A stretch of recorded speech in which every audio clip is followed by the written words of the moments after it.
2009 seems to have been the year of anniversaries.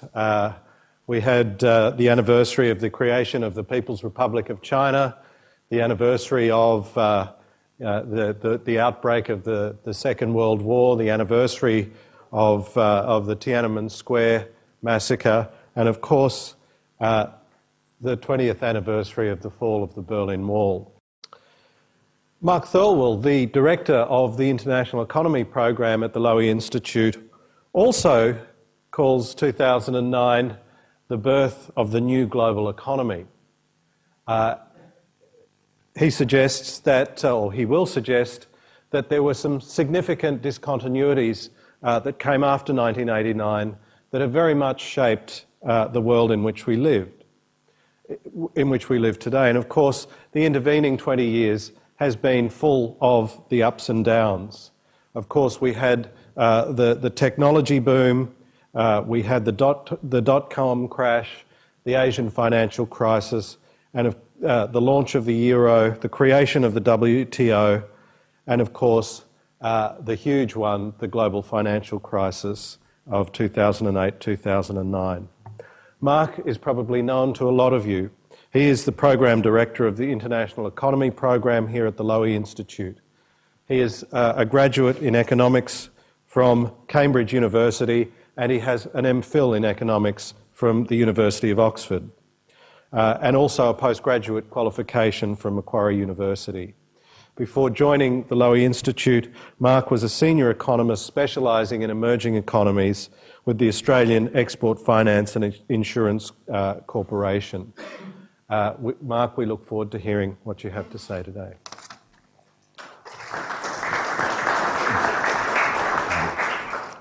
Thanks, Michael, and thanks to everybody for coming along. So as Michael said, we thought it would be interesting to talk about, with next month being the 20th anniversary of the fall of the Berlin Wall. A lot of people think of that, including me, as also that 9 November 1989 as the birth date, if you like, of a new global economy. And we thought it would be interesting to do a quick canter through where the world has been in the past 20 years. Since I've got 30 minutes, that gives me, I think, 1.5 minutes per year. So it's going to be a very quick canter. I'm going to do that basically by making lots of very wild generalizations, of which you should feel free to pick me up on during the question time afterwards. I'm also going to do it by telling you a very stylized story. And the stylized story is going to be about markets, government, and globalization. One way to think about this sort of stylized story is to think about a couple of jokes. Back in 1989, when people in Eastern Europe were surveying the rubble of their economies post the fall of communism, a common joke that was reported at the time was, what's the definition of socialism? It's the long and painful transition from capitalism to capitalism. In other words, we've spent, depending on when the commies took over, a large period of the intervening time on a dead-end road. And now we're back starting all over again.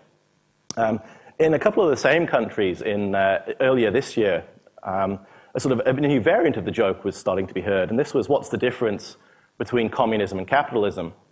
And the line went, well, under communism, you nationalize everything first and then your economy collapses.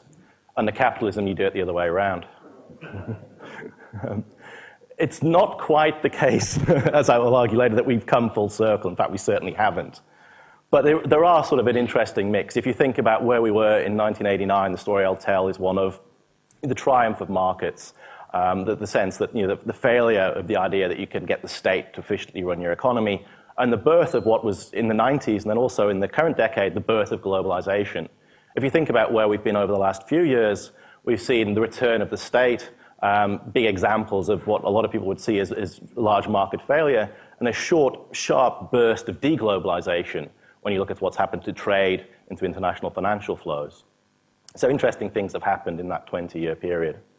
Now, if we go back to 1989 and the sort of the fall of the wall and the fall of communism, I mean, one thing that's it's harder to remember today, and it was even at the time, I think, sort of harder to think about, but was that prior to then, it had seemed that communism offered a viable alternative. So when you had, for many people, a compelling alternative to capitalism, to markets, to a market-based way to run your economy. As recently as the 1970s, there's a great quote by an Oxford political economist, a guy called Andrew Glynn, who has a book on the triumph of capitalism. And then at the start of the first chapter, he cites an official from the US State Department who's quoted in the press in 1978. He's speaking about 1976, which is when the UK authorities go to the IMF and decide when the UK economy is in serious trouble. And the State Department official is saying, at the time, we in Washington thought this was a bit touch and go. We really didn't know whether the Labour government in the UK was going to buckle down and adopt IMF discipline, or whether they'd decide to do something radically different and go down on a whole different route.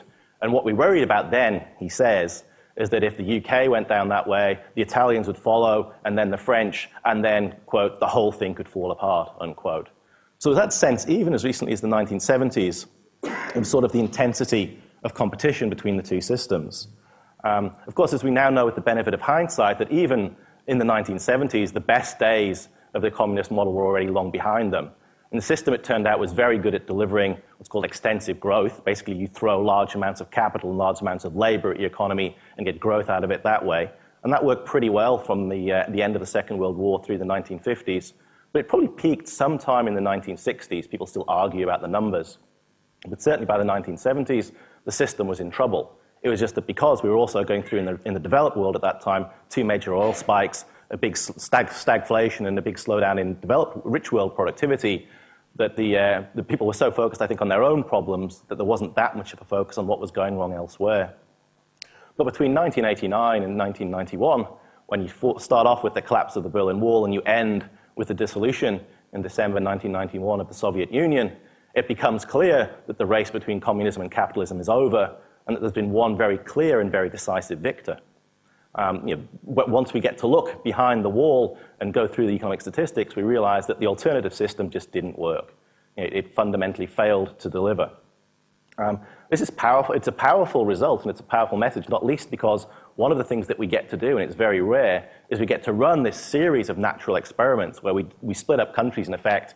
So we say, right, we'll take Germany, we'll draw a line down it. One part gets to run a communist system, one part gets to run a market system. We'll do the same with Korea. We'll split it north and south, and we'll do something on a somewhat different scale with China. We'll have a mainland, and then we'll do something offland, and we'll run these experiments in conjunction and see what happens. Well, what happens is that living standards in West Germany multiply well beyond those in East, to the extent that in the East you have to put up walls and barriers to stop people voting with their feet and moving across. The gap between North and South Korea is such that the North looks like a relic from a bygone age in comparison to the South. And in the comparison between the mainland and the offshoot of Taiwan, again, a difference in living standards that by 1989 that is a multiple. So you have this very clear, very compelling result that the horse race has been won, and it's been run convincingly. And when you get that sort of the Gorbachev in December 1991 signs away the Soviet Union and dissolves it in a telling moment, and I don't know if this is true or not, but the stories are such that when he goes to sign the document that finishes off the Soviet Union, there's actually no ink in the pen, so he has to borrow one from the CNN journalist who's standing by to record the event. It's sort of an interesting metaphor for how badly things had gone wrong. So I think this shift, has three big implications for the way the world works. And it works across what used to be, until 1989, a tripartite division of the world economy. You had a first world, which was the world of the advanced capitalist countries. You had a second world, which was the communist world. And then you had a third world, which is the developing world. So in the first world, after the 1970s debacle, policy is already changing. You've had Margaret Thatcher, you've had Ronald Reagan in the 1980s, and policy has changed track. So there's already been, if you like, through the course of the 1980s, a rethink on the relative role of markets and government. So what 1999 and to 1991 does there, it doesn't so much change the trajectory as it gives a huge, powerful external reinforcement that change in direction that's already occurred within the rich world was the right one. The alternative system is broke, it's defunct, it's failed even more than we thought it was at the time. You've made the right choice when you changed horses. So you get a reinforcement, if you like, of the way that the policy trajectory shifts in the developed world. Second thing, in the second world, basically it vanishes. You don't have a second world anymore because post-1991, it's not really credible to argue that communist central planning offers an effective alternative. And there are virtually nobody left who's prepared to argue that. You know, there's the occasional little rump state around like North Korea, which looks so different anyway. Nobody is really going to adopt this as a model. So the second world is gone. And in the third world, you have, instead of the debate that you've been having until then about, well, possibly trying to find a third way or a middle way between what the communist system offered and what the capitalist system offered. And this was something that India, for example, argued that it tried to do quite often, or the debate between finding a middle path or a middle ground. Do you want to really try and find a middle path or a middle ground between absolute failure on the one hand and success on the other? So at that point, that debate in the third world shifts too. And for example, from 1991 onwards, the Indians, partly spurred on by a balance of payments crisis, very gradually decide that the old mixed hybrid system just doesn't work, and they shift slowly into the other camp. Perhaps, you know, coincidentally, 1989 is also the year that John Williamson formulates the idea of the Washington Consensus, this sort of checklist of policies that he thinks are sort of best practice for developing or countries or emerging markets. And, you know, as people have pointed out since, the branding of that since has become very counterproductive, and Williamson himself sort of shakes his head about this and says it's come to mean all sorts of things that he didn't at all mean at the time, and the branding with it as Washington sort of was a gift to critics. But at the time it was kind of powerful because it was linked to the successful side in the Cold War, the side that's won the economic competition, and sort of again that metaphor of, well, if you're going to choose a policy set or a policy prescription, you're going to pick the side that won, not the side that lost, and that lost in such a dramatic fashion. So you've gone from a tripartite system, a world split into three ways, to a world that's basically been unified for the first time since arguably the start of the First World War. And it's a world that's been unified, obviously with differences in emphasis. You know, there's a difference between United States capitalism, German capitalism, Japanese capitalism, etc. But behind one broad acceptance of the idea that if you're going to run your economy, then markets are going to take a fairly large role in the way you run it. So at that point, things look quite different. The world has undergone a fairly radical shift. What's also quite striking, though, is at this point, if you look out sort of in 1990, 1991, when you've had this triumph, the world itself doesn't look like it's been a hugely successful place, including in the victors. So if you sort of do a quick review of where we're at this point, in December 1989, the equity bubble in Japan has burst, and Japan's about to embark on its own Great Recession for, depending on how you define it, maybe 15 years of sub-potential growth, the longest for any economy in the post-war period. Growth sort of comes back, depending on how you define it, around about 2005 before it gets sideswiped by the GFC in 2007, 2008. But so you have a very brief period, so a prolonged period of economic disappointment from Japan. Western Europe has to spend its time trying to manage the aftermath of German unification, which creates all sorts of adjustment problems within the system, which is one contributory factor to the fact that in 1992 you get the EMS crisis, with countries like the UK forced out of the exchange rate mechanism, devaluations all around, and with financial strains emerging, for example, in places like the Swedish banking system. So Europe's going through a tough time. And even in America, in the United States, which is sort of the capital, if you like, of capitalism, you know, where the victory should be sweetest, at the turn of the decade, 1989, 1991, you actually have a period that's marked by relative malaise, where the economy isn't doing that well. Paul Krugman, I think, at this point pens the first of what's become seemingly an endless series of popularized economic books, and the title of the one that was written then was called The Age of Diminished Expectations. It was this idea that US economic performance was actually pretty average, wasn't hugely exciting. So although you had a clear victor, it seemed for a large part of the world in the early 90s that the victory wasn't that dramatic. The victory was dramatic. The gap between the failures and successes was very large, but the fruits or the spoils of victory in terms of economic performance, at least initially, didn't look that great. The one very powerful exception to that story was in emerging Asia, where growth was growing very rapidly, and where, for example, it had turned out that in Beijing, the comrades, unlike their counterparts in Eastern Europe, had seen the writing on their wall much earlier and had started the long process of moving from communism through socialism with Chinese characteristics to end up where we are now, which is capitalism with Chinese characteristics. So the transition process was underway in East Asia, and you were seeing very rapid growth in East Asia. But elsewhere, in the early 1990s, things look a little disappointing. That changes as we get into sort of the mid-90s in the United States. You have dramatic fiscal consolidation under the Clinton era presidency, and you have, starting again around the mid-90s, the beginning of the new economy era, or the dot-com era in the United States. Greenspan, in his book, The Age of Turbulence, dates this, I think, to 9th of August, 1995, which is the Netscape IPO. And after that, you see a combination of a strong growth in asset prices through the IT dot-com bubble, but also a big increase in productivity performance in the US economy as well. And that fuels a burst of new optimism. So Europe, if you like, during the 1990s gets a new Europe. You get the new European economies joining in. The United States gets its new economy. And the optimism that you might have expected, that flared in a political sense after 1989, then gets reinforced in an economic sense through the 90s, as it turns out that not only is the victory quite clear in terms of the failure of the defeated, it's also quite clear in terms of what turns out to be a very strong US economic performance. And again, quoting from Greenspan's book, he has a great line where he says, by the end of the 1990s, he used to have to get up every morning and look in the mirror and say, things aren't going to be this good forever. I can't believe this is going to continue to go on. You having what had been transformed from Krugman's age of diminished expectations to what Joe Stiglitz calls the roaring 90s, this period when economic growth in the United States is the highest it's been for a generation, when you're seeing sort of a newfound dynamism in the US economy and a newfound optimism about the way that American capitalism is going to work.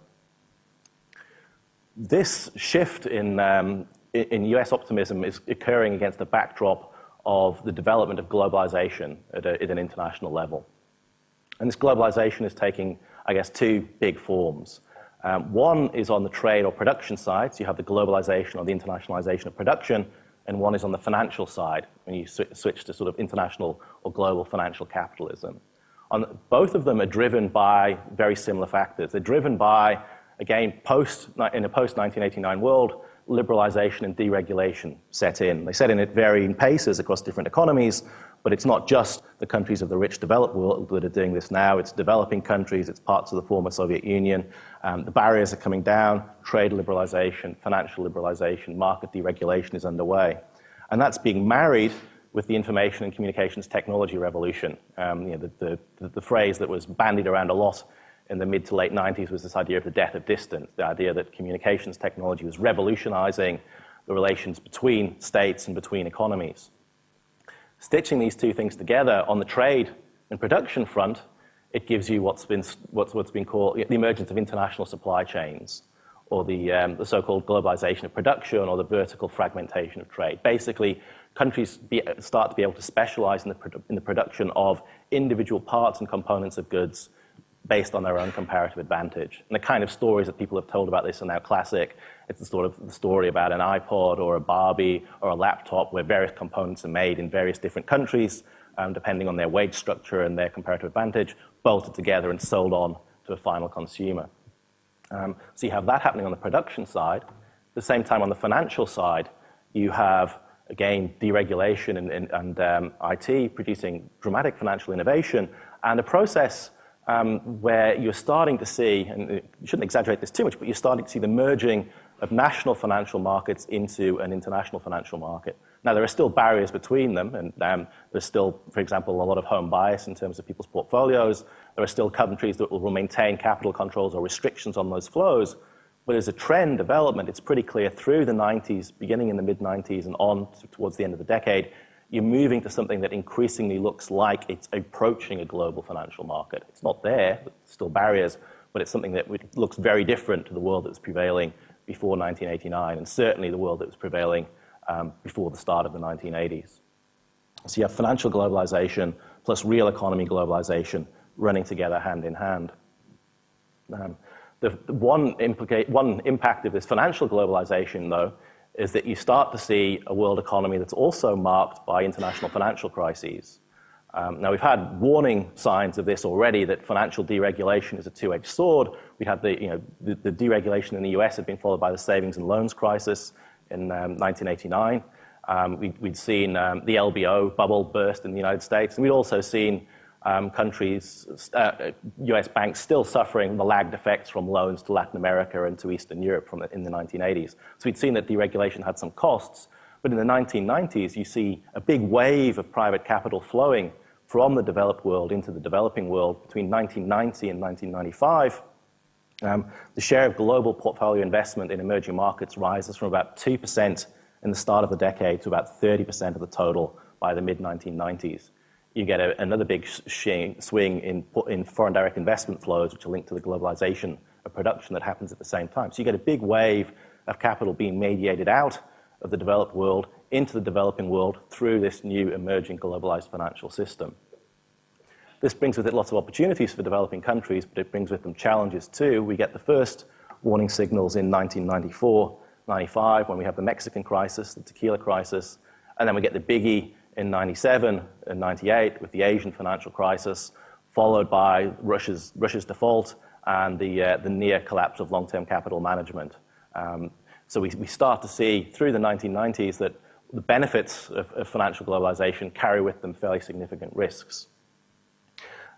You also have an impact whereby when the Asian financial crisis hits, the Asian economies, which until this point have been benefiting very successfully from this new global economy and have been running quite high investments and savings rates, investment rates in those economies falls off quite sharply in the crisis-hit economies.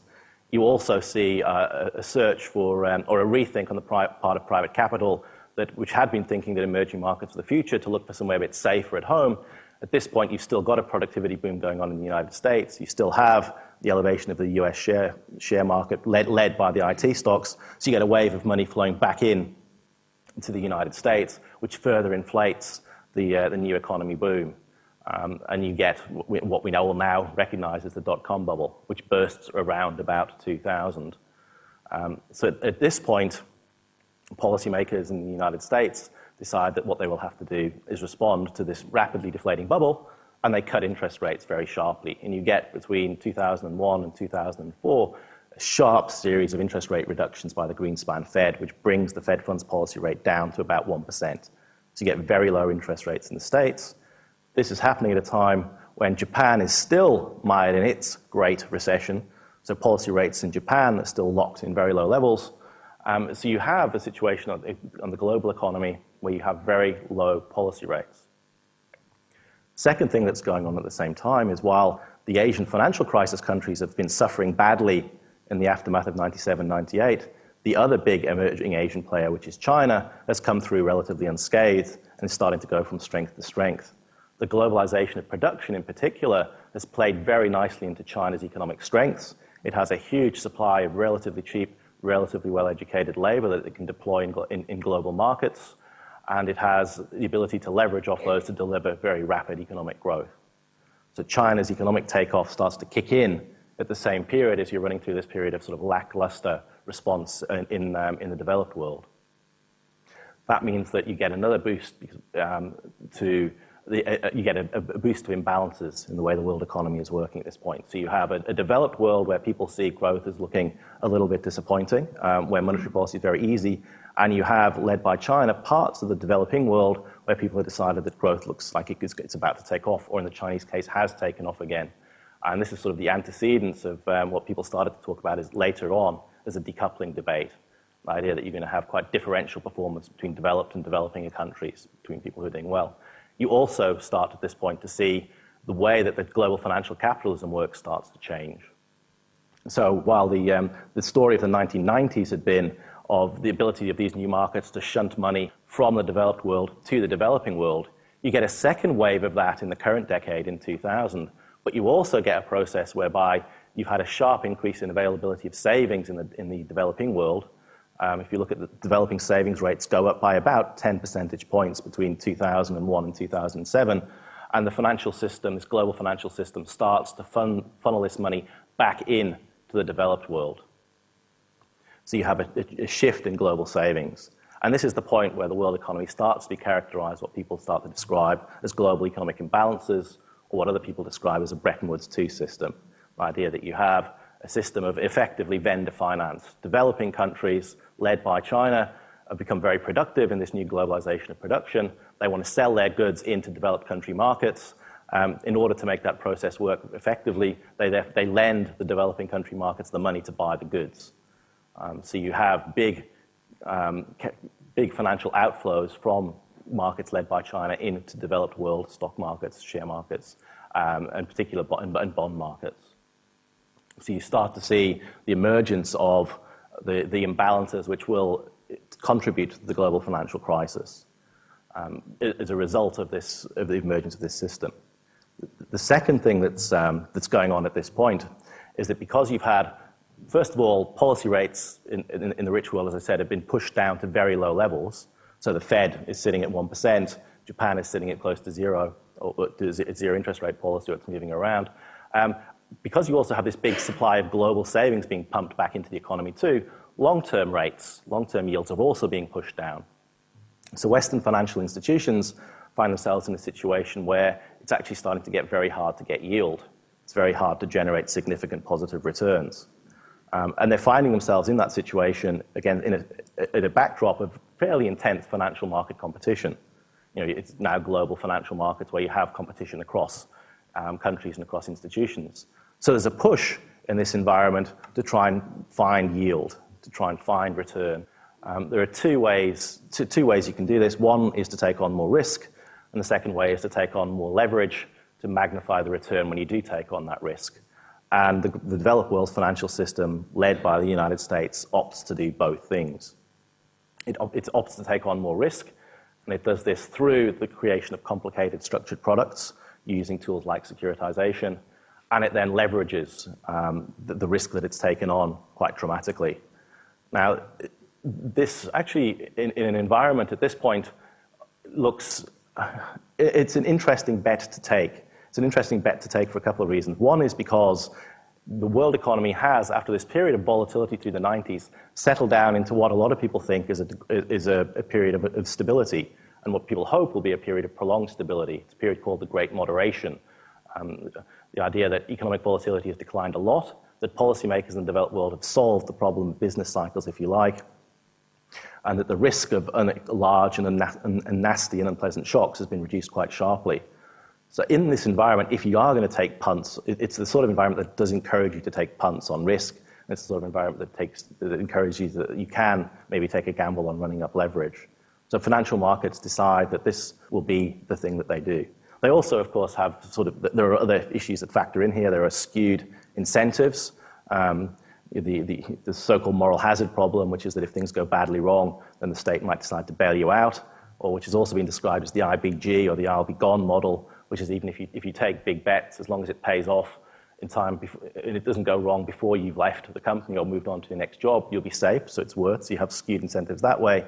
And you have a regulatory backdrop which has been shaped by this whole history, post-1980, post-1989, of the idea that markets have been successful. That a market-based system is the way to go. The alternative system didn't work very well. So you have, in the mind of legislatures, in the mind of politicians, and in the mind of regulators, the sense that, well, we're living through this period where markets are the best way to go, so a light hand on regulation, a light hand on how we monitor these things is the appropriate response.